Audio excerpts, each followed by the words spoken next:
আমি আর বলে দিব। তাহলে যে এশারার নামাজ পড়েছে সে অরিজিনাল, তার কারণ আগে নামাজ না আগে কুরবানি,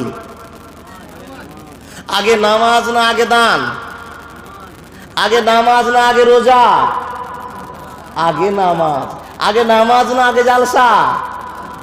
তাহলে আগে নামাজ, যান নামাজ পড়ে আসুন তারপরে বসিয়েন। কোনটা করবেন?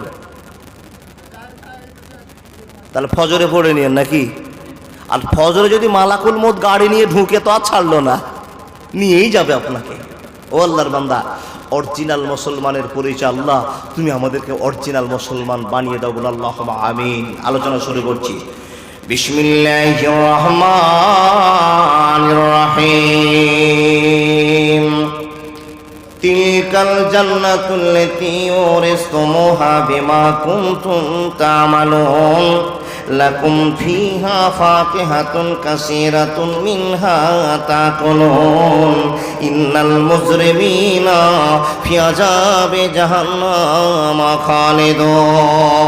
খালিদুন। এখানে যতটি লোক বসে আছি সবাই আল্লাহর কাছে একটাই আশা করি, আল্লাহ আমি মুসলমান, নামাজ রোজা হজ যাকাত দান খায়রাত সত্য কথা সবই বলি, মাবুদ তুমি আমাকে জান্নাতে দিও। আমরা সবাই জান্নাতের জন্য বসিনি বাপ? সবার আশা আমি জান্নাত নিব, কিন্তু সত্য করে বলুন তো সবাই কি জান্নাত পাবো? জি পাবো তো। মুসলমান যারা আল্লাহকে বিশ্বাস করেছেন একদিন না একদিন মুসলমান জান্নাতে যাবেই যাবে, কিন্তু বাবা আগে পালিশম্যান হবে তারপরে যাবে। তো আগে পালিশম্যান খেয়ে জান্নাতে যাবেন না, মাত্র একটু হালকা করে আল্লাহকে ডাকার পরে জান্নাতে চলে যাবেন? একটু আল্লাহকে ভালোবাসা দেখালে জান্নাতে চলে যাব। এই পর্যায়ে আলোচনা শুরু করে দিলাম। ও আল্লাহর বান্দা, অনেকক্ষণের আলোচনা, 1 ঘন্টাতে সারবো ইনশাআল্লাহ। আচ্ছা বলুন তো, আপনাদের অরিজিনাল যারা মানুষ হবে আল্লাহকে আপনারা দেখেছেন? একটু কথা বলুন, আল্লাহকে দেখেছেন? আল্লাহকে দেখা কি সম্ভব? আচ্ছা বলুন, হযরত মুহাম্মদ আল্লাহ পাকের নবী আল্লাহকে নিজের চোখে দেখেছেন? কোনোদিন ওয়াজ শুনেছেন? দেখেন নবী মুহাম্মদুর রাসূলুল্লাহ সাল্লাল্লাহু আলাইহি ওয়াসাল্লাম উনিও বলছেন আমি আল্লাহকে দেখিনি, কিন্তু আমার সঙ্গে আল্লাহর কথা হয়েছে। কোন দিন? কোন দিন? কোন দিন? যেই দিন মাটি থেকে নবীকে উঠিয়ে নিয়ে মেরাজের ভবন আকাশের মাটিতে পাড়ি দিয়ে আল্লাহর সঙ্গে ডাইরেক্ট কথা বলছেন, কিন্তু নবীজি সকালবেলায় ঘুরে এসে বলছেন আমার সঙ্গে আল্লাহর কথা হয়েছে, আল্লাহকে আমি চোখে দেখিনি। এবার সুবহানাল্লাহ বলতে পারলেন না? আল্লাহর সঙ্গে কথা হয়েছে, আল্লাহকে আমি চোখে দেখিনি। এখান থেকে প্রমাণ হয় আল্লাহকে দেখা সম্ভব নয়। কিন্তু হাসরের ময়দানে কিয়ামতের দিবসে সেই দিন আমরা আল্লাহকে সচক্ষে দেখব। প্রত্যেকটা মানুষ আল্লাহকে আমরা দেখতে পাবো। মাবুদ গো, তোমাকে দেখেই যেন আমাদের ভালোবাসার শিহরণ জাগে, ভালোবাসার আনন্দ জাগে। তুমি আমাদেরকে দেখে জান্নাতের ব্যবস্থা করে দিও। আর একবার বলুন আল্লাহুম্মা আমিন। মুখ থেকে সবাই বলুন আস্তাগফিরুল্লাহ আল্লাযী লা ইলাহা ইল্লা হুয়াল হাইয়ুল কাইয়্যুম ওয়াহতুবু ইলাইহি। বলো বক্তব্য শেষ, 15 মিনিট টাইম কাটিয়ে দিলাম। এখন মেন আলোচনা। আল্লাহ পাক রব্বুল আলামিন বলছেন, হে পৃথিবীর মানুষ, তোমাদেরকে আমি দুনিয়াতে পাঠিয়েছি ইবাদত করার জন্য। আচ্ছা বাবা, ইবাদত মানে আপনার কি বুঝেন? নামাজ রোজা হজ যাকাত এটা ইবাদত। আচ্ছা এই যে এখানে জালসা লাগিয়েছেন, বাদামের দোকানে এসছে, মিষ্টি মিষ্টানোর দোকানে এসছে, 50 টাকার 10টা মিষ্টি নিয়েছেন। নিয়ে যাওয়ার পর আপনার স্ত্রীকে, আপনার পরিবারকে, ছেলে মেয়েকে রাতে উঠে বলছেন এই জরিনা উঠ। কেন গো, কি জন্য উঠবো? বলে তোমার জন্য মিষ্টি নিয়েছি। চাহিদা করে ভালোবাসার খাতিরে স্ত্রীর মুখে মিষ্টি তুলে দেওয়াটার নামও ইবাদত। রাস্তায় চলে যাচ্ছেন, ছোট্ট একটা গিঠি পড়ে আছে, ইট পড়ে আছে, আপনার মাথার বিবেক জাগলো এই ইটটা যদি না সরিয়ে দিই কত মোটর সাইকেলওয়ালা যাবে, ইটটা সরিয়ে দিলে তাদের ব্যাঘাত ঘটবে না, বিপদে পড়বে না, তাই আপনি দাঁড়িয়ে গিয়ে ইটটা সরিয়ে দিলেন, এটাও ইবাদত। শুধু নামাজ রোজা হজ যাকাত দিয়ে জান্নাত পাওয়া যায় না, রাস্তার ইট সরিয়ে দিয়ে ছেলেকে সুশিক্ষিত বানার পরে স্ত্রীর মুখে ভালো খাবার তুলে দিয়ে স্ত্রীর জন্য ওড়না কিনে, ছেলের জন্য প্যান্ট কিনে, মেয়ের জন্য ওড়না কিনেও ইবাদত করে জান্নাত যাওয়া যায়, তাহলে ইবাদতের আক্ষরিক অর্থ আমাদের বুঝতে হবে। আল্লাহ যেন বুঝে আমল করার তৌফিক দান করবে, আল্লাহুম্মা আমিন। এ মুসলমান শুনে নিন, আল্লাহ পাক রব্বুল আলামিন বলছেন তোমরা ইবাদত করো। আমরা দুনিয়াতে ইবাদত করার জন্য এসেছি, আসার পর কেউ নামাজ পড়ছি, কেউ পড়ি না, কেউ রাতে তাহাজ্জুদ পড়ছি, কেউ পড়ি না। আল্লাহ বলছেন বান্দা দুনিয়াতে সবাইকে ছেড়ে দিয়েছি, এটা একটা মাহফিল, একটা ফিল্ড। এই ফিল্ডে যে যেমন দৌড়বে, যে যেমন খেলবে তার তেমন নাম্বার হবে, আর নাম্বার যদি হয়ে যায় সে জান্নাতে চলে যাবে। এই ফিল্ডে দৌড়তে শুরু করলাম, একই সঙ্গে হাজার হাজার লোক দৌড়ছি। রব্বুল আলামিন বলছেন ইন্না ইলাইনা ইয়াবাহুম সুম্মা ইন্না আলাইনা হিসাবাহুম। রব বলছেন বান্দা ইবাদতের জন্য ছেড়ে দিয়েছি, তোমরা দুনিয়াতে যাও, যে যেমন কর্মফল তৈরি করবে আমার কাছে তোমাদেরকে আসতেই হবে আর হিসাব দিতেই হবে। একটা কথা আল্লাহ বলছেন যাও, ছেড়ে দিলাম।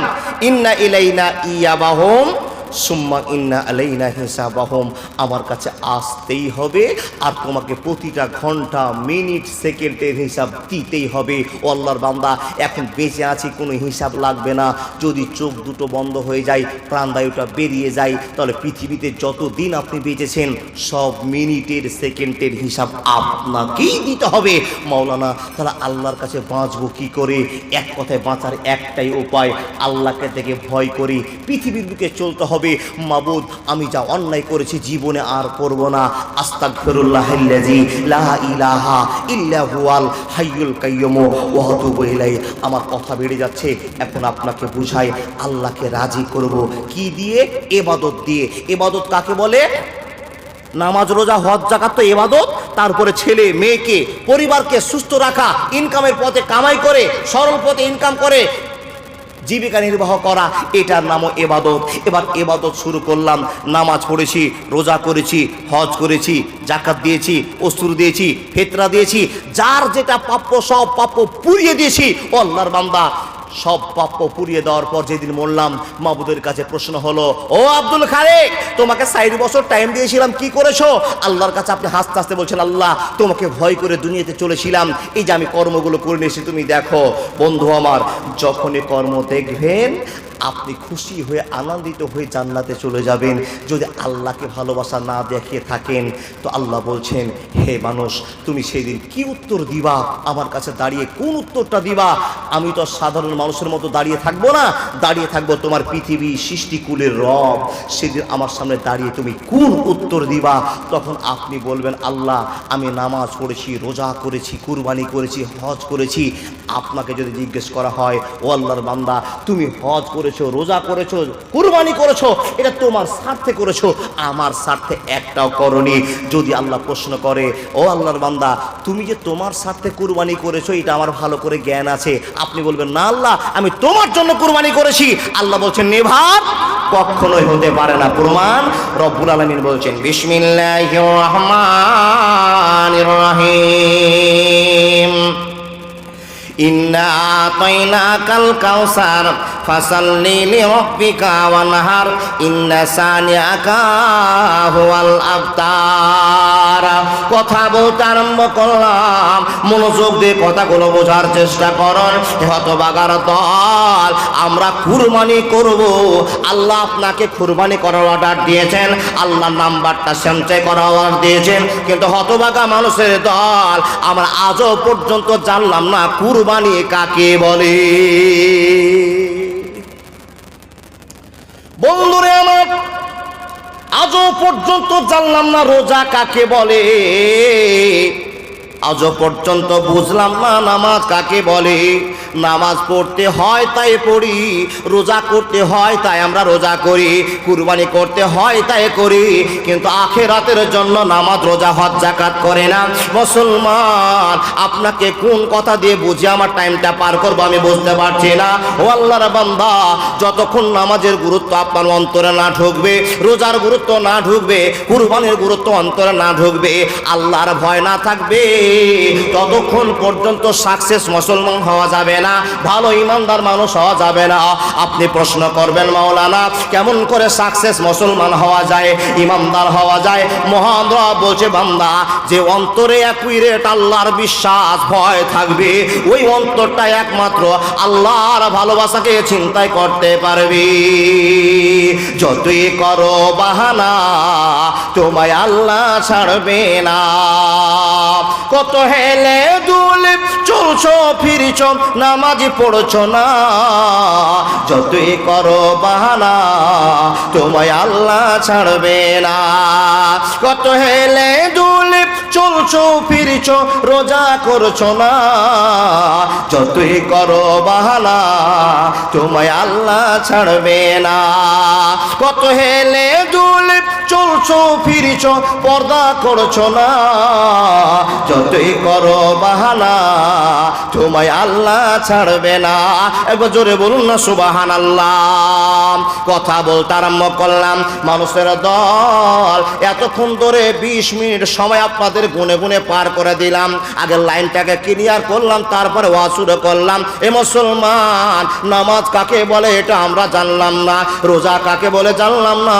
আজ থেকে 1 মাস পূর্বে আমরা রোজা করেছিলাম, ঠিক বললাম না ভুল বললাম? কে কে 30টায় রোজা করেছে একটু হাত দেখাবেন না বাপ? মাশাআল্লাহ। হে আল্লাহর বান্দারা, 30 দিনই তারাবি পড়েছি। কোন লোক আছেন? আলহামদুলিল্লাহ, 2 জন 3 জন 4 জন 30 দিনের তারাবি পড়েছি। হে আল্লাহর বান্দা, আর একবার হাতটা আপনি বলেন, আমি লাইলাতুল কাদার 5 রাতি জেগেছি ইনশাআল্লাহ। একজন ইউটিউবার ভাই 5 রাতেই তারাবির কিসের লাইলাতুল কাদার। আর কে জেগেছেন 5 রাতেই? একজন। বাবা, আল্লাহর ভালোবাসাটা কবজা করতে পারেননি। বললাম না, রোজা বুঝেননি তাই হয়নি, নামাজ বুঝেন না তা আল্লাহকে ভালোবাসা দেখাতে পারছেন না।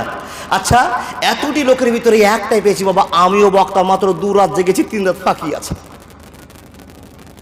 ও আল্লাহর বান্দা, বুঝে নিতে হবে অন্তরে ঈমানের জোর কমে গিয়েছে। বন্ধু, ঈমানটা অত সহজ নয়। আল্লাহ আপনাকে ভালোবাসা দিয়েছেন, আপনি কবজায় রাখতে পারছেন না। শুনুন, আল্লাহ আপনাকে কতটা ভালোবাসেন এই নমুনাটা শুধু শুনে যান। আল্লাহ আপনার গুনাহ হতে দিবে না, আপনাকে জাহান্নামে যেতে দিবে না। এই জন্য আল্লাহ দয়া করে 11 মাস পরে 1টি মাস রহমত, দয়া, ভালোবাসা দিয়ে ভরপুর করে পাঠিয়েছেন। সেই মাসটার নাম হলো কি? রমজান মাস।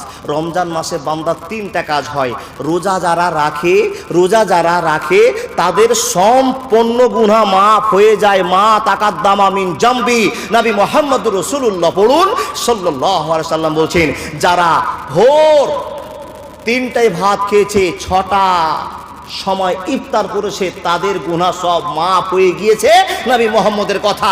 নাম্বার 2, এই লোকটা নেকি করতে গিয়ে যদি তার নেকির কোনো সমস্যা থাকে, কোনো ভুল থেকে যায়, তো সেই লোকটাকে কি করতে বলেছেন?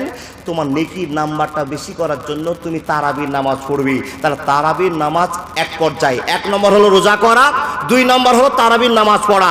তারাবির নামাজ পড়ার পর যদি আপনার কোনো আমলে গোলমাল থেকে যায়, কি থেকে যায়?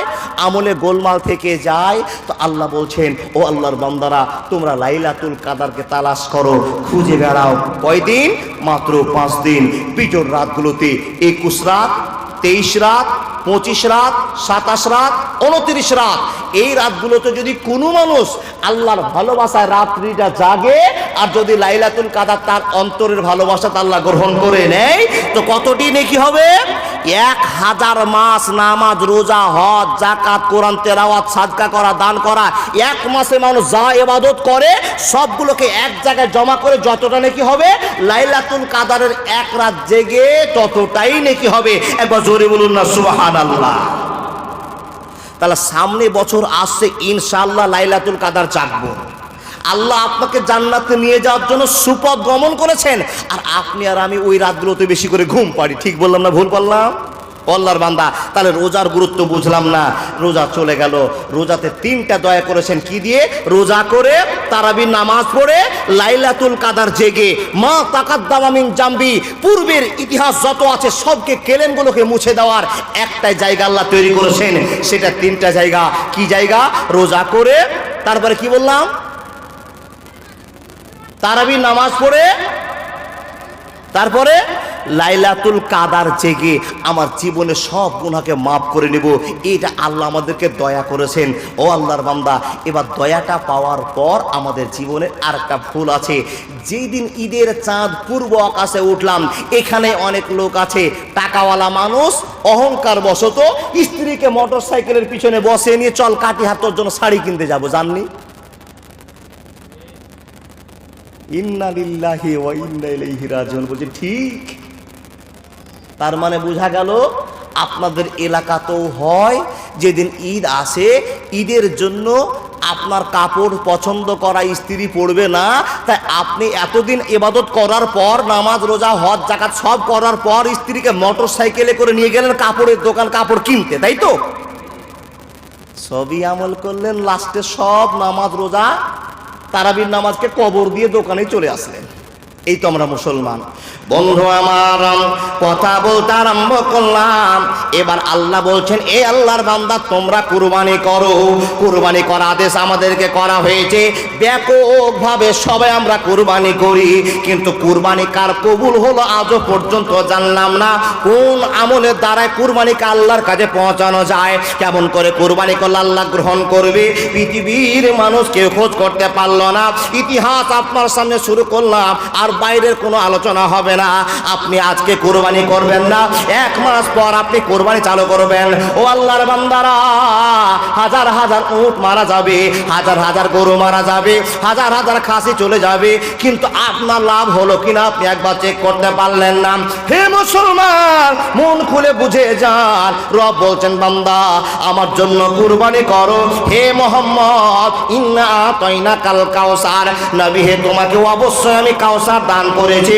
এ মানুষের দল, নবী মুহাম্মদকে সামনে রেখে রব বলছেন, ইন্না, হে আল্লাহর বান্দা, হে মুহাম্মদ তুমি কান খুলে শুনে নাও, ইন্না আতাইনা কাল কাউসার, আমি নিশ্চয় তোমাকে কাউসার দান করেছি। একবার জোরে বলুন না, নারায়ে তাকবীর।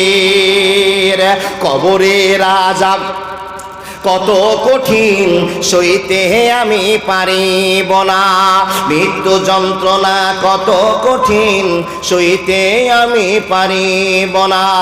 হে দয়াময়, হে রহিম, চাই যে শুধু তোমার করুণা, মৃত্যু যন্ত্রণা কত কঠিন সইতে আমি পারিব না।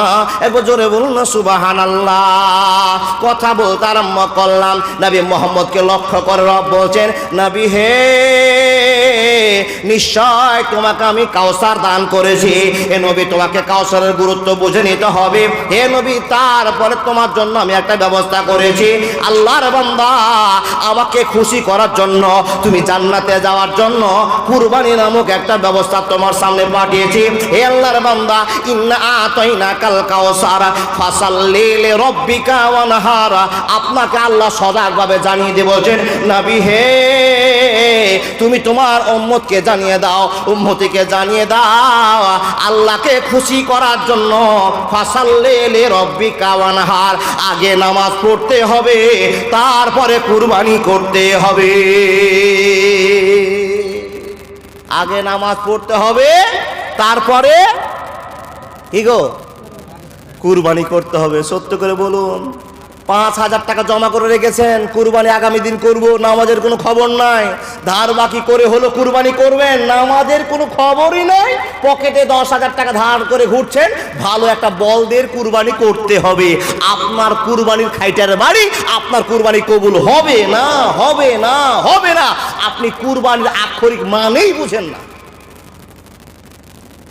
এবার নামাজ পড়ে গুনাহ আপনারা জানেন? জানেন গো? একটু হ্যাঁ করেন। নামাজ পড়েও মানুষ জাহান্নামে যায়, যাবে। রোজা করেও জাহান্নামে যাবে, কুরবানি করেও জাহান্নামে যাবে। আপনি বলেন, মুলবি সাহেব নামাজ রোজা হজ যাকাত করে যদি জাহান্নামে যায় তো কিছুই করবো না।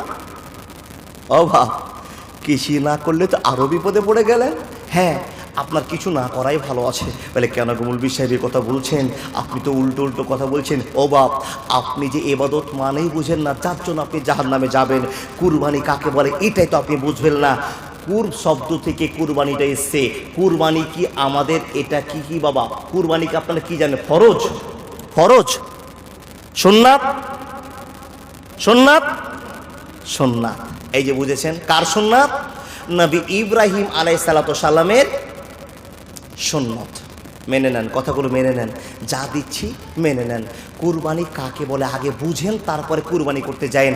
না বুঝে কুরবানি করতে যায়েন না বাপ। শুধু তাকান আমার দিকে, আপনি কুরবানির জন্য তৈরি হয়ে গেছেন। আর আল্লাহ বলছেন, হে নবী, তোমার উম্মতকে তুমি জানিয়ে দাও, ফাসাল্লি লিরব্বিকা ওয়ানহার। আগে নামাজ পড়তে বলো, তারপরে কুরবানি করতে বলো। কুরবানিটা আসলো কি করে? একটা কথা, হ্যাঁ মাওলানা, কুরবানি কতদিন থেকে চালু হলো? ইব্রাহিম নবীর কাছ থেকে না পৃথিবীর শুরুর কাছ থেকে? আমি একটু যদি ইতিহাসটা বলতে যাই, তাহলে এখান থেকে চলে যান সর্বপ্রথমে আমাদের আদি পিতা আদম আলাইহিসসালাতু সালামের কাছে চলে যান। আদম আলাইহিসসালাতু সালামের যুগ থেকে কুরবানি চালু আছে, কিন্তু হযরত আদমের আমরা সুন্নত আদায় করি না, নবী ইব্রাহিমের সুন্নত আদায় করি। কাকে ফলো করে? লাকাদ কানা লাকুম ফি রাসূলিল্লাহি উসওয়াতুন হাসানা। নবী মুহাম্মদের আইনকে ফলো করে, নবী ইব্রাহিমের সুন্নাতকে মেনে আমরা এতগুলো মানুষ জান্নাতে চলে যাব। কিন্তু আদমের যদি শিষ্টাচার মানতে যায়, সেদিন কোরবানি করতে যায়, ওটা মানার নিয়ম নয়, বলার নিয়ম নয়।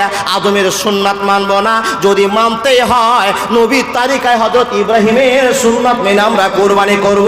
জোরে বলুন না আল্লাহু আকবার। বন্ধুরা, আমার ইতিহাস চালু করে দিলাম, মনোযোগ দিয়ে কথাগুলো শুনতে আরম্ভ করুন। কুরবানি কাকে বলে? কুরবানি কেমন করে হয়? কুরবানি কতদিন থেকে চালু আছে?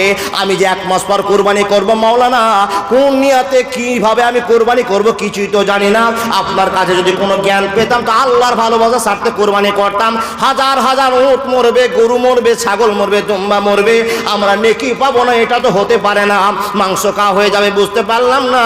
কুরবানি কাকে বলে একটু বুঝে বলতে আরম্ভ করেন। কুরবানি কখন থেকে চালু হলো? এ মুসলমান, একটু আদমের কাছে যাওয়া যাক। যখন আদম আলাইহিসসালাতু সালাম দুনিয়াতে আসলেন, মা হাওয়ার সঙ্গে মিলন হলো। আর মা হাওয়ার সঙ্গে মিলন হওয়ার পর আদম আর হাওয়ার যে ভালোবাসার খাতিরে 1 জোড়া করে বাচ্চা হতে আরম্ভ হলো। প্রতি বছর জোড়া জোড়া বাচ্চা হবে, প্রতি বছর জোড়া জোড়া বাচ্চা হবে। ও বাবা শুনুন, বাচ্চা যে হবে, একটা ছেলে হবে, একটা মেয়ে হবে। প্রতি বছরে 1 জোড়া করে বাচ্চা হবে। 30 জোড়া বাচ্চা হলো, 50 জোড়া বাচ্চা হলো, তাহলে 50 দুগুণ 100টা বাচ্চা হলো।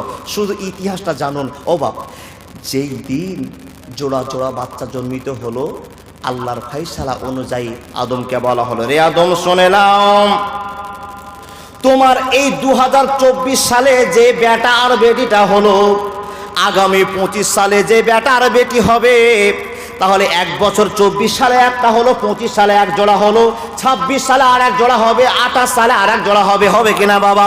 সিরিয়াল চলতে আরম্ভ হলো। আদমকে খবর জানিয়ে দেওয়া হলো, এ আদম শুনে না, 24 সালের বেটার সঙ্গে 25 সালের বেটির বিয়ে দিতে হবে, আর 25 সালের বেটাটার সঙ্গে 24 সালের বেটির বিয়ে দিতে হবে। এটার নাম হলো শরীয়ত, এটার নাম হলো আল্লাহর ভালোবাসা। আমি ঘোষণা করে দিলাম, তোমার বেটা আর বেটির ভিতরে বিয়ে চালু করে দাও। আপনি প্রশ্ন করবেন, মাওলানা, নিজের ভাই আর বোন কেমন করে বিয়ে করা সম্ভব হয়? এটা তো আপনি শরীয়তের কথা উল্টে দিলেন। না গো না বন্ধু, কোনো গাঁজাখড়ি কথা আলোচনা হবে না। সেটাই শরীয়ত ছিল, সেটা আল্লাহর আইন ছিল। দুনিয়াতে কোনো মানুষ ছিল না, এই কর্ম যদি না করা হয় তো মানুষ বাড়বে না, প্রতিক্রিয়া ছড়বে না। আল্লাহর আদেশ মতো কথা চালু হয়ে গেল। রে আদম শোনে না, তোমার ছোট বেটার সঙ্গে বড় বেটির বিয়ে হবে, আর বড় বেটার সঙ্গে ছোট বেটির বিয়ে হবে। উল্টা পাল্টা পাল্টা করে, বছরকে উল্টা পাল্টা করে বিয়ে করে দাও। এ বন্ধু আমার জীবন চালু হয়ে গেল, জীবন চালু হয়ে গেল। অন্যায় শুরু হবে, তার আগের খবরটা আপনাকে জানতে আরম্ভ হতে হবে। এই মানুষের দল এই করতে করতে করতে করতে বেটা ছেলের বেটা ছেলেতে ভর্তি হয়ে গেল। এমন তো সময় আল্লাহর বিধান পাস করে হযরত আদম বেটা বেটির বিয়ে লাগাতে আরম্ভ করেছে। একবার জোরে বলুন না সুবহানাল্লাহ। কবরের আযাব কত কঠিন সইতে আমি পারিব না, মৃত্যু যন্ত্রণা কত কঠিন সইতে আমি পারিব না। হে দয়াময় হে রহিম, চাইছি শুধু তোমার করুণা, মৃত্যু যন্ত্রণা কত কঠিন সইতে আমি পারিব না। মসজিদের ওই খাটলাখানা আসবে একদিন তা সবার জানা, বড়ই পাতায় আর গরম পানি গোসল দিবে চারজনা, গোসল শেষে সাদা কাফনে নিয়ে যাবে তোমায় চারজনা, গোসল শেষে সাদা কাফনে নিয়ে যাবে তোমায় ছজনা। কবরের আযাব কত কঠিন সইতে আমি পারিব না। হে দয়াময় হে রহিম, চাই যে শুধু তোমার করুণা, মৃত্যু যন্ত্রণা কত কঠিন সইতে আমি পারিব না। একবার জোরে বলুন না সুবহানাল্লাহ। ও আল্লাহর বান্দা, সত্য করে কথা বলবেন। আমি যে ওয়াজগুলো করছি বুঝতে পারছেন না? না বুঝতে পারছেন বাবা? বুঝতে পারছেন তো? এবার আপনাদেরকে বলি, পাওয়ার কমাবো না বাড়াবো? বক্তা নিয়েছেন চ্যাংড়া বাবা, পাওয়ার আর কি করে কমে না? 45 বছরের বুড়া মানুষ হলে তো কমতো নাকি? একটু করে আমার কাছে আলোচনা শুনুন। আদমকে বলে, আদম তোমার 24 সালের বেটা, বুঝতে পারছেন কিনা জানি না, ইনি একজন লোক, ইনার বয়স 27, আমার বয়স 28। তো আমার সঙ্গে একটা বোনের জন্ম হয়েছে, ইনার সঙ্গে একটা বোনের সম্পর্ক জন্ম হয়েছে। তাহলে 2 বছরে দুটা মেয়ে হলো, দুটো ছেলে হলো। তো আমার সঙ্গে যেই মেয়েটা হয়েছে, আমার সঙ্গে যে মেয়েটা হয়েছে আমার বোনটার সঙ্গে ইনার বিয়ে হবে, আর ইনার সঙ্গে যে বোনটা হয়েছে আমার সঙ্গে বিয়ে হবে। এটা শরীয়ত, আল্লাহ আদেশ করেছেন, আদম সে করছেন। এবার ঝামেলা লাগছে, দেখেন দেখেন দেখেন দেখেন ঝামেলা কি করে লাগছে। আমার নাম হাবিল, ওনার নাম কাবিল, ওনার নাম কাবিল, আমার নাম হাবিল। 2 ভাইয়ের ভিতরে ঝামেলা লাগছে। কেন ঝামেলা লাগছে? একটা সুন্দরী মেয়েকে নিয়ে।